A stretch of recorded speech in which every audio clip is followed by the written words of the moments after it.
ಹೊನ್ನಾವರ ತಾಲೂಕಿನ ಮಲ್ಲಾಪುರದಲ್ಲಿ ಬಾವಿಗೆ ಆಕಸ್ಮಿಕವಾಗಿ ವ್ಯಕ್ತಿ ಕಾಲು ಜಾರಿ ಬಿದ್ದಿದ್ದು, ಬಾವಿ ಸುಮಾರು 65ರಿಂದ 70 ಅಡಿ ಆಳದ 5 ಅಡಿ ಅಗಲದ ಸಿಮೆಂಟ್ ರಿಂಗ್ ಹಾಗೂ ಮಣ್ಣಿನ ಬಾವಿಯಲ್ಲಿ ಬಿದ್ದಿದ್ದು, ಅಗ್ನಿಶಾಮಕ ದಳದ ಸಿಬ್ಬಂದಿಯವರು ಬಾವಿಯನ್ನು ನೋಡಿದ ತಕ್ಷಣ ಬಾವಿಯಲ್ಲಿ ಆಮ್ಲಜನಕದ ಕೊರತೆ ಇರಬಹುದು ಎಂದು ಮನಗಂಡು ಹಗ್ಗಕ್ಕೆ ದೀಪದ ಲಾಟಿನ್ ಕಟ್ಟಿ ಬಾವಿಯಲ್ಲಿ ಇಳಿಸಿದಾಗ ದೀಪ 15 ಅಡಿ ಆಳದಲ್ಲೇ ಆರಿ ಹೋಗಿದ್ದು, ಆಮ್ಲಜನಕದ ಕೊರತೆ ಇರುವುದು ಕಂಡುಬಂದಿದೆ.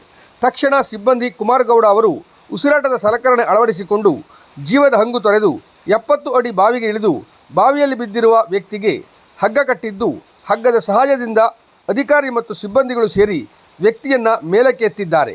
ಆದರೆ ಸಂತ್ ಡಯಲ್ ಫರ್ನಾಂಡಿಸ್ 30 ವರ್ಷ, ತಂದೆ ಡಯಲ್ ಫರ್ನಾಂಡಿಸ್ ಈತ ಮೃತನಾಗಿದ್ದಾನೆ. ಈ ಕಾರ್ಯಾಚರಣೆಯಲ್ಲಿ ಅಗ್ನಿಶಾಮಕ ಠಾಣಾಧಿಕಾರಿ TN ಗೊಂಡ, ಸಿಬ್ಬಂದಿಗಳಾದ ರಾಘವೇಂದ್ರ ಪಟ್ಕಾರ್, ಕುಮಾರಗೌಡ, ರಾಜೇಶ್ ಮಡಿವಾಳ್, ಅಜಯ್ ನಾಯ್ಕ್, ಚಂದ್ರಶೇಖರ್ ಗೌಡ, ಗುರುನಾಥ್ ನಾಯ್ಕ್, ಹರೀಶ್ ಹರಿಕಂತ್ರ ಸಿಬ್ಬಂದಿಗಳು ರಕ್ಷಣೆಯಲ್ಲಿ ಪಾಲ್ಗೊಂಡಿದ್ದರು.